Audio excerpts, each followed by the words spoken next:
Bab 412 Cara berterima kasih khusus. Orang itu sudah kehilangan nyawa. Ekspresi Sander amat muram. Dia tak menyangka bahwa kedua orang ini ternyata berasal dari sekte masa depan. Bawahannya Yiral. Tentunya dia tak asing dengan Yira sebab, kala itu, dia sempat mengalami momen yang tak menyenangkan dengan Yira.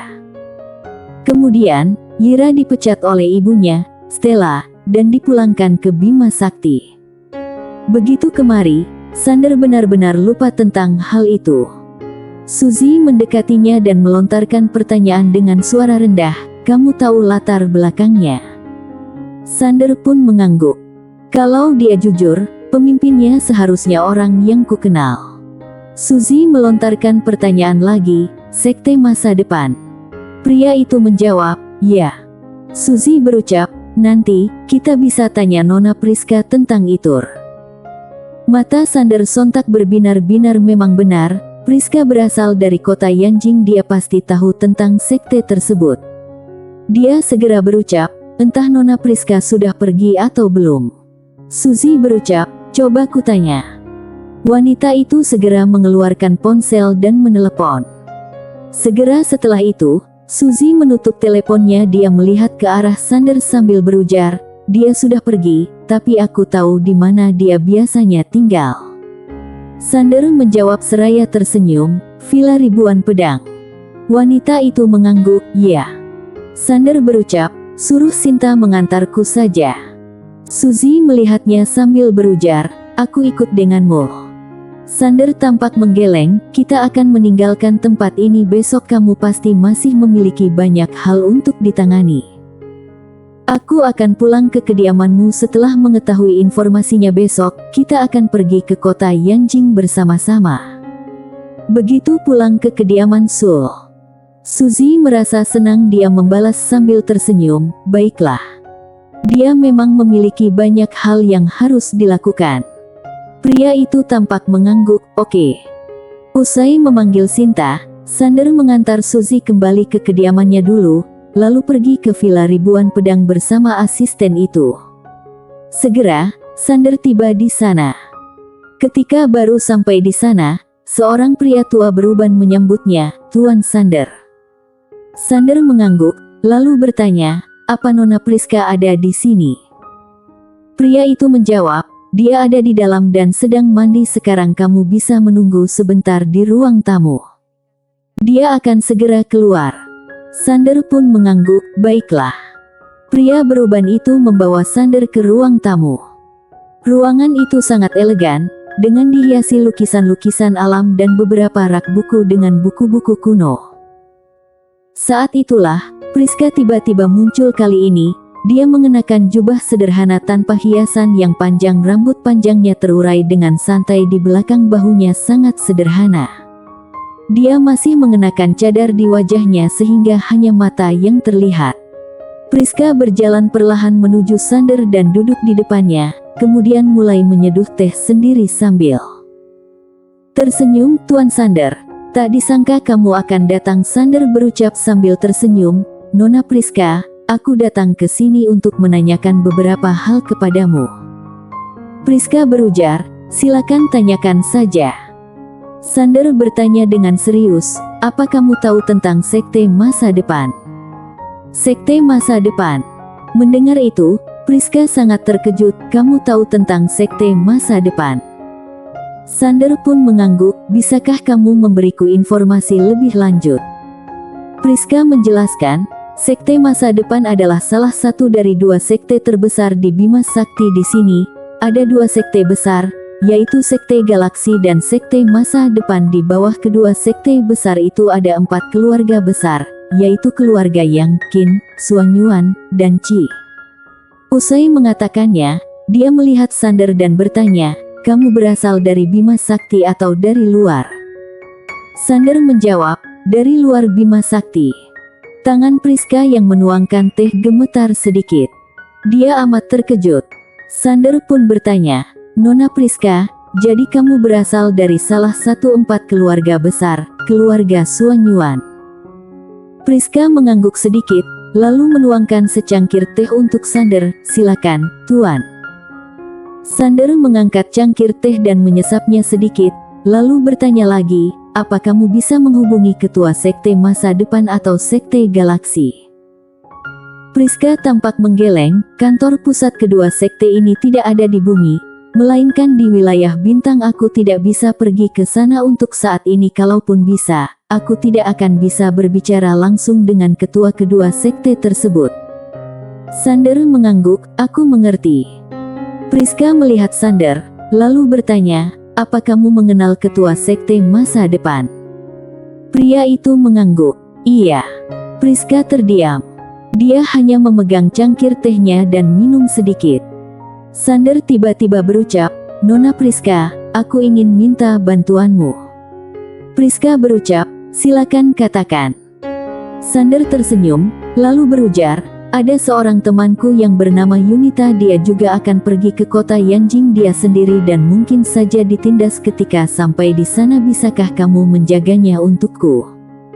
Priska memandangnya sambil menjawab, itu hal kecil. Sander berujar, jangan kasih tahu dia kalau aku yang memintamu untuk melakukan itu. Priska tidak mengerti sehingga bertanya, kenapa? Sander tersenyum tanpa menjawab. Priska pun tidak bertanya lagi. Sander bangkit, lalu berujar, sampai jumpa, Nona Priska.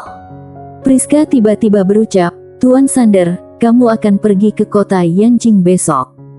Pria itu mengangguk, ya. Dia menambahkan sambil tersenyum, kita akan segera bertemu lagi. Sander bertanya, kamu juga akan kembali ke kota Yanjing? Priska mengangguk, ya. Pria itu berucap sambil tersenyum, kalau begitu, sampai jumpa di kota Yanjing. Priska berucap, Tuan Sander, setelah tiba di kota Yanjing, silakan bertamu ke kediaman Suan Yuan. Sander mengangguk, baiklah. Priska menatapnya sambil melanjutkan, aku serius. Sander sedikit terkejut, lalu berujar seraya tersenyum, baiklah. Priska tersenyum sedikit. Dia berucap, aku akan menunggu kedatanganmu. Sander memberi hormat, lalu berpamitan, sampai jumpa. Usai itu, dia berbalik dan pergi. Priska menatap kepergian Sander, lalu berucap pelan, kenapa aku merasa bahwa kamu dapat menaklukkan pedang keluargaku? Kemudian, dia hendak berbalik pergi. Sementara itu, sebuah mobil tiba-tiba muncul dari kejauhan. Mobil itu berhenti, lalu seorang wanita keluar dari mobil perlahan. Orang itu adalah Suzy. Ketika melihat Suzy, Priska terkejut. Suzy berjalan perlahan ke arah Priska, lalu berucap sambil tersenyum, bisakah kita berbicara, Nona Priska? Priska menjawab sambil tersenyum, tentu. Di dalam ruang tamu, Suzy dan Priska duduk berhadapan. Priska melihat gelas teh di depan Suzy sambil berucap, Tuan Sander baru saja pergi. Suzy tampak mengangguk, aku tahu. Priska melihat Suzy, lalu bertanya seraya tersenyum, ada yang ingin kamu tanyakan kepadaku? Suzy mengangguk. Dia mengeluarkan kalung batu Dewi Nuwa yang diberikan Sander padanya, lalu bertanya, Nona Priska, aku ingin tahu, apa sebenarnya barang ini? Priska terdiam. Suzy melanjutkan dengan serius, harap beritahu aku, terima kasih. Wanita itu bertanya, Tuan Sander tidak memberitahu kamu? Suzy tampak menggeleng, dia tidak bilang. Priska melihatnya, lalu berucap pelan, dia sangat baik padamu. Suzy mengepalkan kedua tangannya, apakah itu sangat berharga? Priska menghela napas, lalu berujar, Nona Suzy, nilai kekayaan keluarga Su sekitar 100 triliun. Nilai dari batu ini, bahkan 1 miliar keluarga Su pun tidak sebanding. Suzy membeku. Priska menambahkan, Nona Suzy, ini adalah batu Dewi Nuwa, salah satu dari 10 senjata Sen terbesar di Lowata. Tingkat keberhargaannya tidak dapat kamu bayangkan. Ini adalah barang ilahi sejati. Dengan mengenakan ini, bukan hanya wajahmu akan tetap muda, umurmu juga akan diperpanjang secara signifikan. Selain itu memiliki kemampuan khusus. Kalaupun kamu bukan seorang kultivator, itu akan melindungimu. Kalau kamu adalah seorang kultivator, kamu akan menjadi lebih kuat. Sambil menggelengkan kepalanya dengan pahit, dia menambahkan, intinya, ini benar-benar berharga kalau bukan karena Tuan Sander, aku bahkan ingin merampasnya. Suzy memandang batu-batu Dewi Nuwa di depannya dan meremasnya dengan erat. Dia terdiam tanpa kata. Priska menunjukkan ekspresi kompleks. Sejujurnya, aku mulai merasa cemburu padamu. Barang yang sangat berharga ini, dia bahkan memberikannya dengan begitu mudah. Dia menggelengkan kepalanya sedikit, lalu menambahkan, dia terlalu murah hati. Ini adalah perasaan sejatinya melihat Sander memberikan batu Dewi Nuwa. Dia merasa benar-benar iri. Yang terpenting adalah pria itu bahkan tahu itu adalah barang ilahil. Apakah ini cara terbaru untuk memikat wanita? Pada saat yang sama, Suzy tiba-tiba menyimpan kalungnya. Kemudian, dia berdiri sambil berucap, terima kasih, Nona Priska. Priska tersenyum tipis. Tidak masalah. Ketika tiba di kota Yanjing, kalau membutuhkan sesuatu, jangan ragu untuk menghubungiku. Dia mengeluarkan kartu emas dan memberikannya kepada Suzy. Ini nomor kontakku. Suzy tidak menolak. Dia mengambil kartu itu, lalu berujar seraya tersenyum, sampai jumpa di kota Yanjing, Nona Priska. Usai berpamitan, dia bergegas pergi. Priska mengiringi Suzy ke pintu dan menyaksikan mobil Suzy menghilang dari pandangannya. Dia berkata pelan, aku harus pastikan dia datang ke pesta ulang tahunku. Sander kembali ke kediaman Su. Dengan arahan Sinta, dia pergi ke kamarnya sendiri. Dia duduk bersila di lantai dan mulai mengoperasikan metode kultivasi alam semesta Guan Xuan lagi. Kini, energi Xuan di dalam tubuhnya sudah cukup untuk menghasilkan 5 aliran energi pedang. 5 aliran energi pedang. Kini, dia menyimpan energi spiritual bukan hanya untuk melindungi dirinya sendiri, tetapi karena dengan kekuatan saat ini, bahkan tanpa menggunakan energi Xuan, hanya dengan memanfaatkan pikirannya untuk memanggil pedang saja, orang biasa tidak akan bisa bertahan.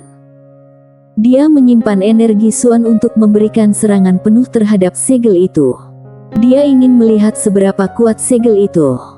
Dia tidak rela untuk terus-menerus ditindas. Tanpa disadari, ini sudah larut malam.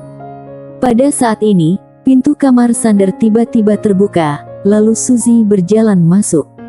Sander membeku ketika melihat wanita itu. Suzy mengenakan piyama putih. Rambutnya terural, seolah-olah baru saja mandi dan masih sedikit basah. Suzy berucap sambil tersenyum, aku tahu kamu belum tidur. Kemudian, dia berjalan ke depan Sander. Pria itu tersenyum tipis. Suzy tiba-tiba dengan lembut membuka piyama di dadanya. Hal ini membuat Sander tertegun, bukankah ini terlalu cepat? Suzy terkejut sejenak, lalu menatap Sander dengan malu-malu, apa yang kamu pikirkan? Aku hanya ingin kamu melihat kalungku. Sander memandang ke dada wanita itu, di mana dia sudah memakai batu Dewi Nuwa. Meskipun dalam gelap, batu itu tetap bersinar terang, jauh lebih cemerlang daripada berlian apapun. Sander yang sudah salah paham. Dia merasa sedikit malu. Pasti karena garis keturunannya, dia makin tidak suci. Garis keturunan iblis gila pun disalahkan.